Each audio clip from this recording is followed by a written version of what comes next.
Hey everybody, it's Peter, and in this video we are going to compare the Kawasaki Z400 with the Kawasaki KLX300SM. Now this video is coming because a lot of people are interested in the slightly updated 2024 KLX300SM that was just introduced. Today I'm filming with the 2023 model. Now mechanically they're the same, there are some revised bodywork, there is an LED headlight on that model, and if you want to know more about that model, I'll be doing a video on it as soon as it arrives here. So, where is here? I'm filming at Jim Gilbert's Wheels and Deals, Jim Gilbert's Power Sports. They are the #1 volume Kawasaki dealer in the country, and I expect the 2024s to sell fairly well. So if you want one, feel free to reach out to Jim Gilbert's Wheels and Deals. There's a link in the description, and you can be the first to get your hands on these when they come in because, like I said, they will be coming here. But this video is going to cover what you can get in sort of this price class, this engine class, this insurance class, and we're going to talk about a lot of the differences between these two. And the reality is that this bike I have a bias towards, and frankly, so do many people. The Z400 outsells the KLX300SM. But doing something popular doesn't mean that doing that is right for you. Think about it. Most people drive cars and not motorcycles. Cars are more popular, but we drive motorcycles. So what I'm going to try to do is throw out my bias right away and say, hey, this is a bike that fits me better, but I'm going to try to talk about why you may want to choose that and why you may want to choose this to help you decide what's best for you. So that's what this video is about. Let's get going. So let's just talk about what we have right here. First of all, the Z400 shares just about everything with the Ninja 400. So both this and the Ninja 400 would be considered sport bikes, and although this is the naked class of bike, a little bit more standard style bike, the seating position is slightly different on this, but it's very similar to the Ninja, but it's going to be closer in seating position from this to that than the Ninja to that. Ninja has a little bit more curled back handlebars, so that's why I chose this today. So what we're going to do is kind of go through some of these, but I also want to talk about the purpose of that bike when this bike sits here. So let's talk about the SM or Supermoto class. The Supermoto class is essentially a dirt bike, as you can tell, with street tires, street brakes, and different wheels. Now, it does give a completely different riding feel than that, and both of these are sport bikes for the street. Now, I've said in the past that this is a far more city sport bike, stoplight to stoplight, you know, you can jump off curbs, do that kind of stuff, where this is a more traditional motorcycle where some of the things that the Supermoto does, you can't do on here, but the typical things that people do with motorcycles, country road, cruising, that kind of thing, that might be a better bike. And if you go to the track, you could take either one of these, but the way they handle is different. This one's gonna move you into more of a super sport style of riding if you wanted to graduate from this to that, whereas this one is just a whole unique class. You can look it up on YouTube and see Supermoto racing. It's pretty cool, it's pretty wild, and it's just a different kind of fun. So the next thing we're gonna do is jump on both these bikes, show you what it's like for seating position, and then we'll start going through some of the mechanicals and showing you and talk to you about some of the practical benefits of each bike. So the Z400 is a bike that I really like a lot. Again, it really suits my type of riding, and it is a compact bike, so a shorter, sort of smaller bike, and you really have some benefits from that in your typical motorcycle riding. And a lot of people love these bikes, and even if they move on to a bigger displacement bike, which ends up being a heavier, bigger bike, a lot of people kind of remember what it's like to drive this. And if you think about it, it's a lot like a car. There's something about a small, lightweight sports car, something like a Mazda Miata, that is fun to drive that can't be replicated by a big Dodge Demon or something like that. So there's something about the way this handles, the way it is, that makes it fun even at slower speeds, but this isn't a slow bike. You can see videos on YouTube of these things going close to 200 kilometers an hour, or close to 120 miles an hour, and you know, that kind of opens up, and that's why this is such a popular bike. In the class of 400cc parallel twin, closer to entry-level bikes, this one is a real class leader. So let's jump on it for a second. Again, for a compact bike, you're gonna have a fairly low seat height. Now I'm about 6 feet tall. I think I have about a 32-inch inseam or so. And you can see I'm very relaxed kind of seating position on this, easily flat footing everything. There is a slight lean forward to this. The Ninja is a little bit, you know, similar, but it's To me, the Ninja is no less comfortable than this. It's just different with the fairing and everything else on there. But it does have a different hand position. Now, my size 11 feet, you'll see, are really close to the exhaust here. It's got a heat shield there, not a big issue, but you do find that that compact kind of feel here is there. And you can see your legs are kind of nicely curled up into a more of a sport riding position than what you'll see on the KLX300SM. So overall comfort, very good. This bike feels very lightweight, as does the other one. Both of these are pretty easy to handle. So that's your general seating position here. One thing to note, a difference in the Z400 versus the Ninja 400 is your mirrors are on the handlebars here, where on the Ninja they're up front. So if you go into a tuck position on a bike like this, your mirrors are equal with your eyes. If you see yourself riding in a tuck position a lot, or you go to a racetrack a lot, the Ninja with the mirrors out front are still, the mirrors are still within your field of view, and you can adjust them for your head position in a tuck position on something like the Ninja. So that's a benefit of the Ninja over this. But again, really comfortable, really practical. You can take two people up here, you know, whether you want to take them for long distance or not, it's up to you, but certainly equipped to do that. You can do that with the KLX as well. But there's this riding position. Let's look at the KLX300. So this is the KLX300SM. I just mentioned we'll go to the KLX300, and I was going to point out that this also has a twin. Just like the Z400 has the twin in the Ninja, this twin is the KLX300 without the SM. That is a traditional dual sport bike, so you still have your lights, your horn, which makes it road legal, but you have on-off-road tires and far more off-road than on-off-road. And that allows you to have something that can go down the streets, go down the dirt roads, go down the trails. And that is a more popular bike where we are here simply because there's a lot of off-road trails, a lot of dirt roads and that kind of thing that you can connect this to. This is not that. This is not an off-road bike. The street-oriented tires are not going to take you onto dirt or that kind of thing.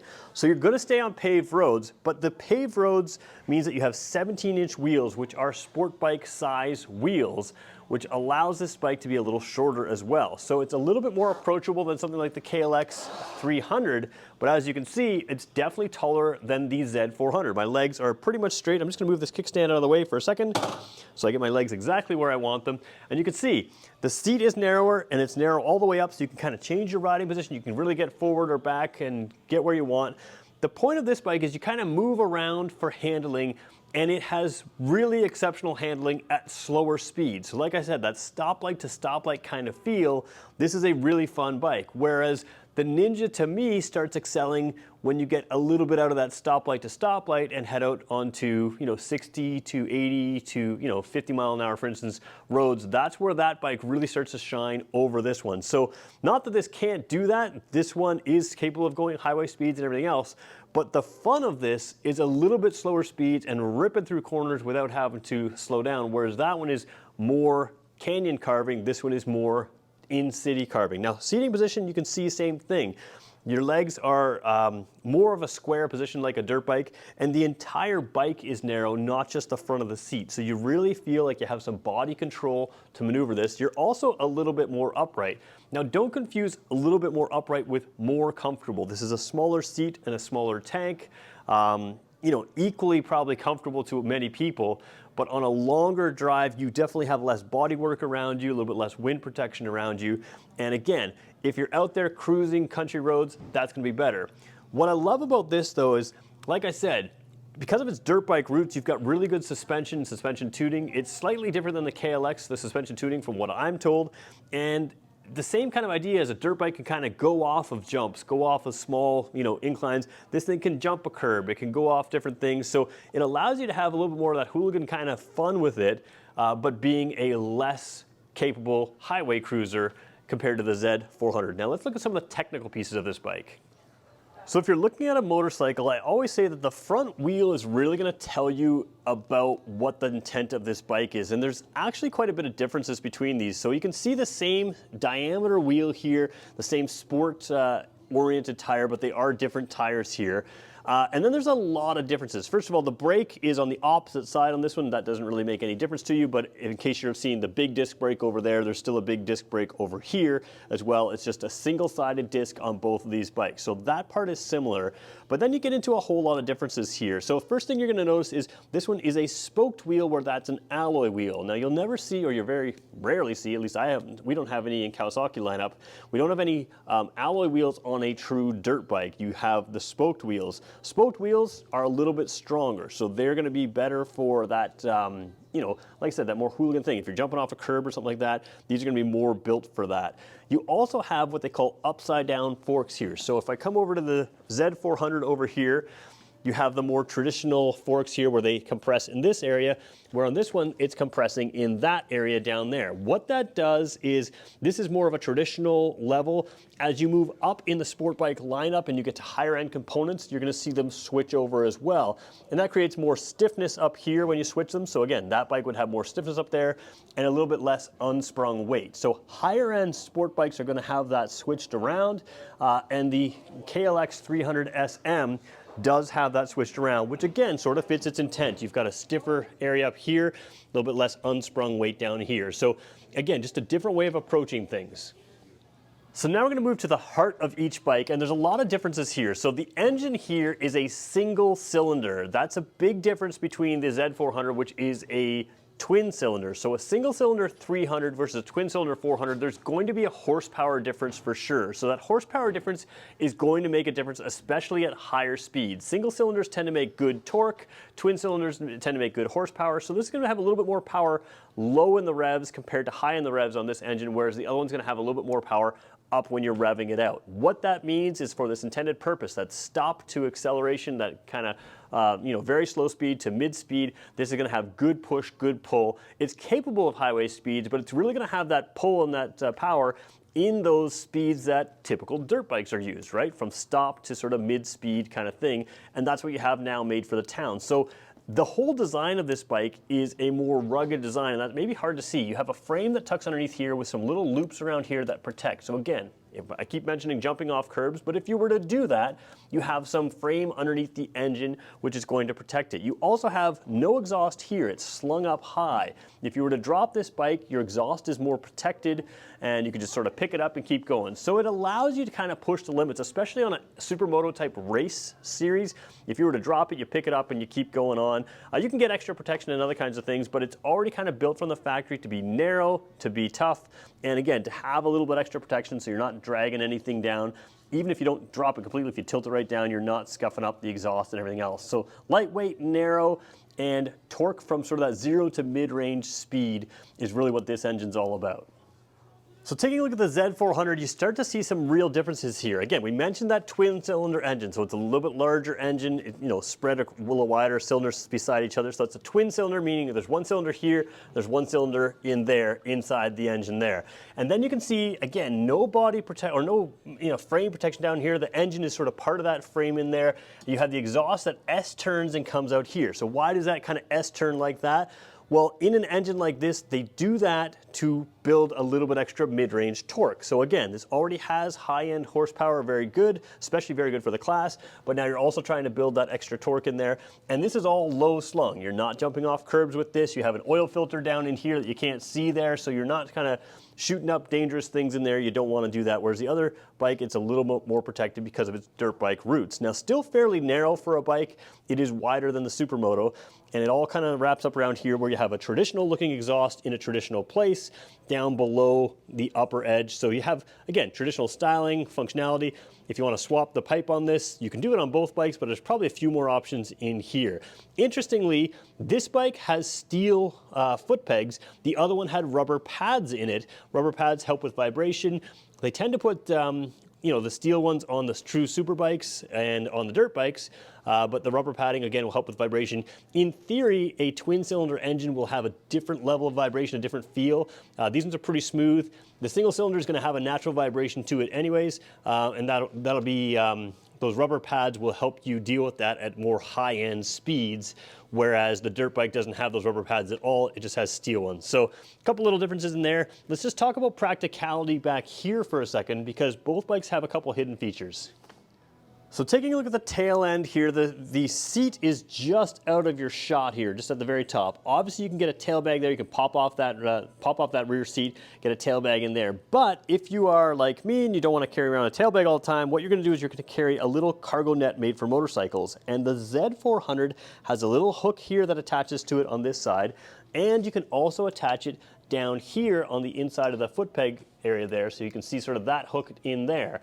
So that gives you two spaces to attach a little cargo net, which again can store under that seat and can allow you to take extra stuff like your shoes or your lunch or your stuff like that on the back of this bike. So while these bikes are sort of sport focused, they also have a practicality focus. What about the KLX300SM? Well, let's show you what it has right now. So as we take a similar view on the KLX300SM, you have a similar idea. These little teeth in there, those little pieces right there, are also places to tie down that cargo net type area. Now this is your toolkit, but this is not full. You could stick your wallet in here, you could stick some other things in there short term. It's just a zippered bag. It is mounted to the bike, but you can also stack stuff on top of that with a cargo net or something like that. So you could stick a little cargo net in here and have it with you at all times. You've got options to take your gear with you, and to me that makes a lot of sense. Both these bikes are sort of entry-level bikes, and you want to be able to do more with them than just have fun. Sometimes it's just helpful to take your gym shoes or gym bag somewhere or something like that. You can easily do that on both of these bikes. So now let's talk about the dash and controls, and this bike is pretty good for what it is. And I say that because something like the KLX230 or even the KLR adventure bike doesn't even have as nice of a dash as this. So this is, again, everything you need and nothing you don't. And including in that everything you need is a tachometer. Those other bikes that I mentioned, they don't actually have a tachometer. So you can see your red line is up here around 10,500 RPM, so this bike can definitely rev out, but it's gonna make that power in that mid-range kind of area there.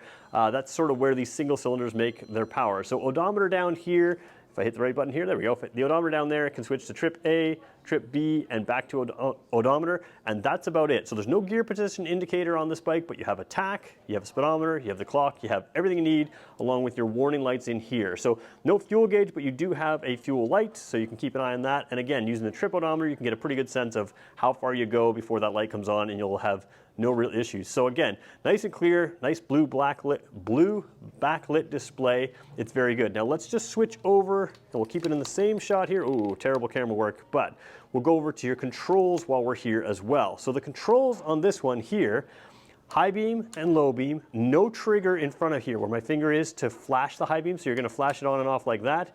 You're gonna have the signal lights like that and the horn down there. So basic controls, nothing too fancy here. And I will check if there's an update on the 2024 model when it comes in, but I expect to see the same things here as you're looking at right now.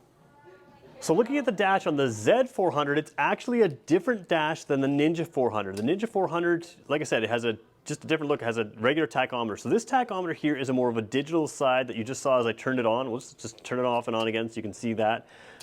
Again, very easy to read, very unique and different, but still very clear.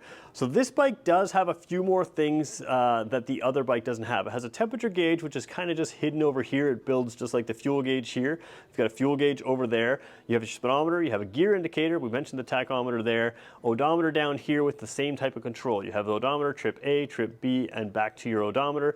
But then you have down here, right now it's set to kilometers per liter. It could be liters per 100 kilometers. You also have the average of that. So you have instant and average fuel efficiency. It could be miles per gallon, whatever you want.